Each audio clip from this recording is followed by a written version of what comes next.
sauvé sur le gong par une terrible bourde de Paulo Gazzaniga, le PSG a assuré l'essentiel contre Girona, 1-0, lors de la première journée de la phase de Ligue. Un succès arraché qui ne doit cependant pas faire oublier la maladresse offensive des hommes de Luis Enrique. Ousmane Dembélé en premier lieu. Un petit miracle. Voilà ce dont le Paris Saint-Germain a bénéficié, ce mercredi soir, pour se sortir du piège tendu par Girona, 1-0.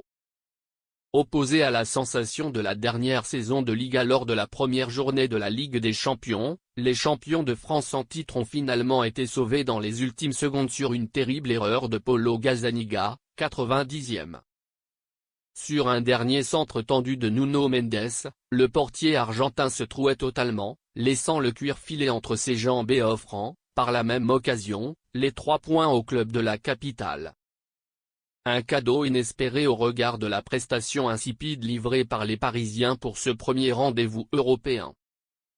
Dans un parc des Princes privé de son virage Auteuil, conséquence directe des fumigènes déployés contre le Borussia Dortmund en fin de saison dernière, le PSG aura surtout brillé par sa maladresse.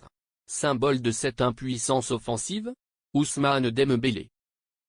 Dembélé a tout raté, Barcola transparent. Loué pour une finition quelque peu retrouvée au cours des dernières semaines, l'ancien Barcelonais, crédité d'un 3 par la rédaction FM, est malheureusement retombé dans ses travers ce mercredi soir. Certes toujours aussi percutant et menace permanente pour ses adversaires directs, le natif de Vernon a cependant échoué dans le dernier geste. Résultat, le numéro 10 francilien n'a cadré que 2 petites frappes sur ses 8 tentatives. Globalement imprécis, 18 ballons perdus, parfois frustrés par Paulo Gazzaniga, à l'image de cette occasion terminant sur la barre transversale de Girona, 62e, Dembélé aura aussi écœuré les supporters parisiens. Idéalement lancé dans la profondeur par Randal Kolo Muani, auteur d'une belle entrée en jeu, l'international français tergiversait et laissait le temps à Ladislav Krejci d'intervenir sur le fil, 54e. Un face-à-face raté résumant finalement, à lui seul, la performance très contrastée de l'intéressé. Attendu comme le principal leader offensif de ce PSG orphelin de Kylian Mbappé, celui qui compile 3 buts et 2 passes décisives après 4 journées de Ligue 1 n'est pourtant pas le seul à blâmer. Déjà décevant contre Brest le week-end dernier, Bradley Barcola est tout simplement passé à côté de l'événement. Discret dans son couloir gauche, l'ancien joueur de l'OL n'a jamais trouvé la solution face au bloc compact des Espagnols, 3 duels remportés sur 7, 11 ballons perdus, aucun dribble réussi.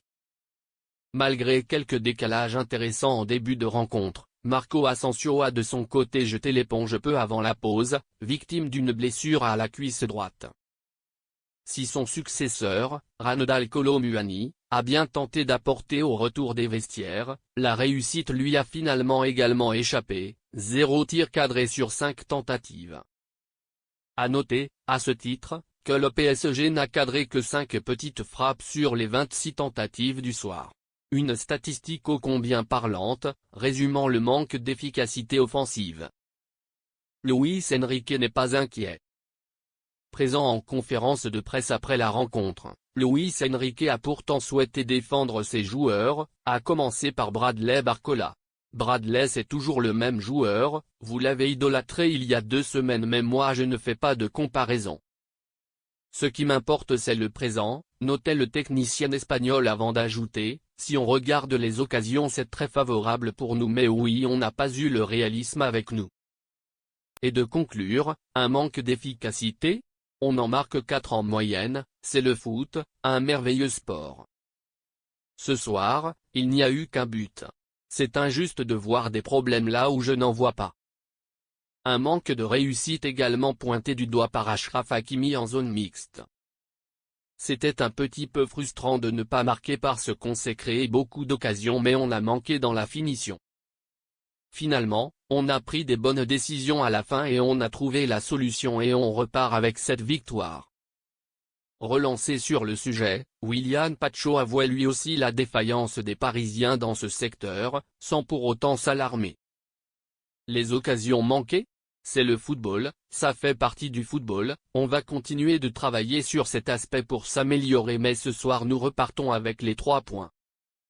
Vainqueur pour la 5e fois en autant de rencontres cette saison, le Paris Saint-Germain va désormais pouvoir se concentrer sur ses 2 prochains rendez-vous en Ligue 1, déplacement à Reims et réception de Rennes, avant de retrouver Arsenal pour le compte de la 2e journée de Ligue des Champions. Face aux Gunners, les hommes de Luis Enrique devront, à coup sûr, retrouver cette efficacité pour ramener un résultat positif de l'Emirates Stadium et ainsi continuer leur route vers ce top 8 tant espéré.